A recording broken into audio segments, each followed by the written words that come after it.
आगरा आए प्रभारी मंत्री जयवीर सिंह ने सर्किट हाउस में कानून व्यवस्था के साथ साथ विकास की योजनाओं को लेकर संबंधित विभागों के साथ समीक्षा बैठक की। इस दौरान अधिकारियों को समय से योजनाओं को पूरा करने के दिशा निर्देश दिए गए, तो वहीं शहर के कानून व्यवस्था को और ज़्यादा मजबूत बनाने की बात उन्होंने कही। इस दौरान वो पत्रकारों से भी रूबरू हुए। पत्रकार वार्ता के दौरान महापौर और नगर आयुक्त के बीच चल रही खींचतान का मुद्दा पूरी तरह से सर्किट हाउस में गूंजता रहा। इस पर प्रभारी मंत्री ने क्या कहा, सुनिए जरा। नगर निगम में महापौर और नगर आयुक्त के बीच की तकरार शहर के विकास पर कहीं न कहीं असर पड़ रहा है, तो इसको लेकर क्या कहेंगे? मैं समझता हूँ दोनों महत्वपूर्ण दायित्व पे, एक प्रशासनिक अधिकारी है, दूसरी हमारी पार्टी के महत्वपूर्ण नेता और महापौर हैं। सामंजस्य बना करके गाड़ी आगे बढ़ेगी, विकास को गति धीमे नहीं होने दी जाएगी। और मैं समझता हूँ दोनों को अपने अपने परिधि में रह करके अपने अपने अधिकारों का, दायित्व का, दोनों का निर्वहन करना चाहिए। अम्बेडकर जयंती को आगरा नगर निगम के इतिहास में ये पहली बार हुआ था कि कोई सदन बिना अधिकारियों के संपन्न हो गया। इस पर पार्षदों ने भी नाराजगी जाहिर की थी और नगर आयुक्त के खिलाफ निंदा प्रस्ताव भी पारित कर दिया था। इस मामले पर जब प्रभारी मंत्री जयवीर सिंह से वार्ता हुई और उनसे प्रश्न किया गया, तो सुनिए उन्होंने क्या कहा। को लेकर सदन बुलाया गया था ताकि विकास कार्य कराए जा सके, लेकिन उस सदन में निगम का एक भी अधिकारी मौजूद नहीं था, जिसके कारण सारे पार्षदों ने एकजुट होकर नगर आयुक्त के खिलाफ निंदा प्रस्ताव पारित किया, जो कि नगर निगम के इतिहास का शायद सबसे पहला भी।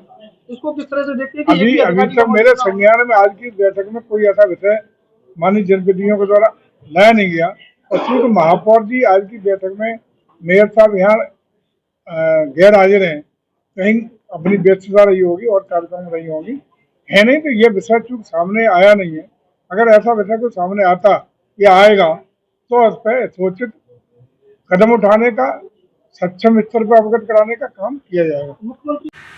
हाल ही में नगर निगम में 9 करोड़ का घोटाला हुआ, जिसका आरोप नगर आयुक्त पर लगा है। इस पर भी जब प्रभारी मंत्री से वार्ता की गई तो उन्होंने क्या प्रतिक्रिया दी, सुनिए। होता है, इसमें 9 करोड़ के गबन का सीधे तौर पर निगम अधिकारी, यही मैं कह रहा हूँ, कोई विषय न तो आज महापौर जी थी यहाँ, न ऐसा विषय कोई आया है, न अन्य द्वारा अवगत कराया गया है। ऐसा विषय कोई आएगा तो जिस अपेक्षित स्थान पर, यथोचित स्थान पर उसको समाधान कराने का प्रयास करेंगे। दादरी में कल पत्रकार वार्ता के दौरान प्रभारी मंत्री जयवीर सिंह ने अखिलेश यादव पर पूछे गए सवाल पर भी जमकर जुबानी हमला बोला।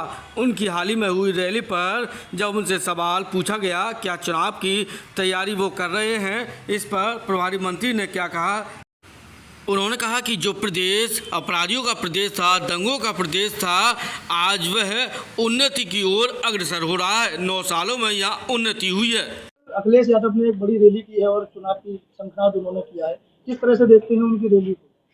देखिए, मुझे लगता है एक तरफ वो सरकार है जिसने प्रदेश को नई दिशा देने का काम नहीं किया। प्रदेश जो दंगों का प्रदेश था, अपराधियों का प्रदेश था, जहाँ से उद्योग पलायन कर रहे थे, वही प्रदेश इन 9 सालों में दुनिया का सबसे आकर्षित करने वाला निवेश का डेस्टिनेशन बना है। जिस प्रदेश में 2-2, 3-3 महीने सरकारी मुलाजिमों को, कर्मचारी अधिकारियों को वेतन देने के लिए कोषागार में पैसे नहीं होते थे, वही स्टेट आज सरप्लस रेवेन्यू का स्टेट है। हमारी उपलब्धियों से भरा पूरा 9 साल का कार्यकाल है। और दूसरी ओर देखेंगे तो अखिलेश यादव जी का वो कार्यकाल जिसमें गुंडई, अराजकता, जमीनों पर कब्जे, चौथ वसूली, महिलाओं पर जुर्म, जाति अत्याचार, तुष्टीकरण, बलात्कार, ये आम बात हो गई थी। आप केवल एक चीज याद कर लो, लालू जी का शासन 20 साल पहले था बिहार में, 20 साल बाद अभी चुनाव हुआ है। लालू जी प्रत्याशी नहीं थे, उनका बेटा उनकी पार्टी को लीड करते हुए सत्ता में आने के प्रयास कर रहे थे। बिहार की जनता ने 20 साल का जंगल राज की वापसी न हो, इसके लिए जनादेश खारिज करने का उनके पक्ष में काम किया है। जनादेश भारतीय जनता पार्टी और जेडीयू को दिया है। उत्तर प्रदेश की जनता की याददाश्त इतनी कमजोर नहीं है।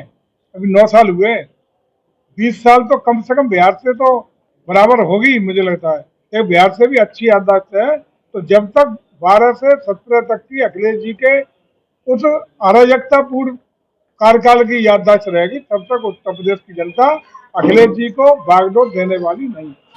मिडिल ईस्ट में चल रहे युद्ध के चलते भारत में पेट्रोल और डीजल और एलपीजी का संकट गहरा रहा है, ये कहना है अखिलेश यादव का।